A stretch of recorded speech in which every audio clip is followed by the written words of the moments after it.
네, 강박장애란 자신의 의지와는 무관하게 특정한 생각이나 행동을 반복하게 되는 병적인 상태를 의미합니다. 즉, 불안을 유발하는 사고가 억제하려고 해도 계속해서 머리로 침범하듯이 들어오는 걸 말하는데요. 이를 해소하기 위해서 특정한 행동, 그것을 이제 중화행동이라고 하는데요.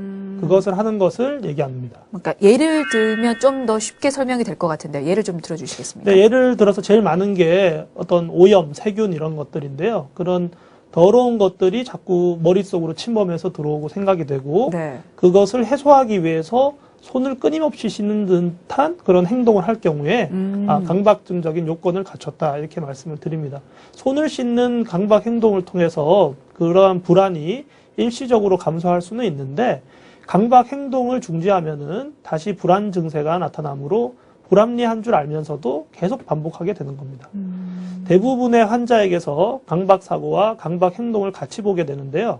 일부에서는 강박사고만 하는 경우도 있습니다. 그 강박사고를 해소하기 위해서 하는 행동을 강박행동이라고 하는 거고요. 네네. 대부분 통칭해서 강박증, 강박장애라고 하는데 강박사고만 하는 강박증의 경우를 순수 강박사고라고 따로 명칭하게 됩니다.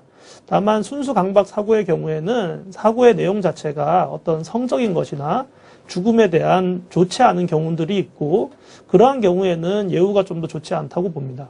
그 특정한 대뇌 기관이 있는데요. 그 이제 이름을 기저핵이라고 합니다. 네. 그래서 그 부분에 어떤 기능에 이상이 있다고 보고 있고요.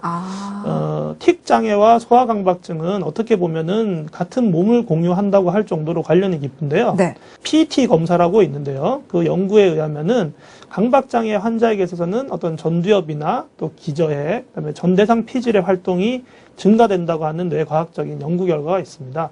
따라서 소아강박증은 이러한 뇌신경학적인 이유 때문에 거기에 기타 다른 정서적인 사건이 겹치면서 증상이 발현된다고 보고 있고요. 특히 남자아이는 만 9세, 여자아이는 만 10세에 잘 호발된다고 되어 있습니다.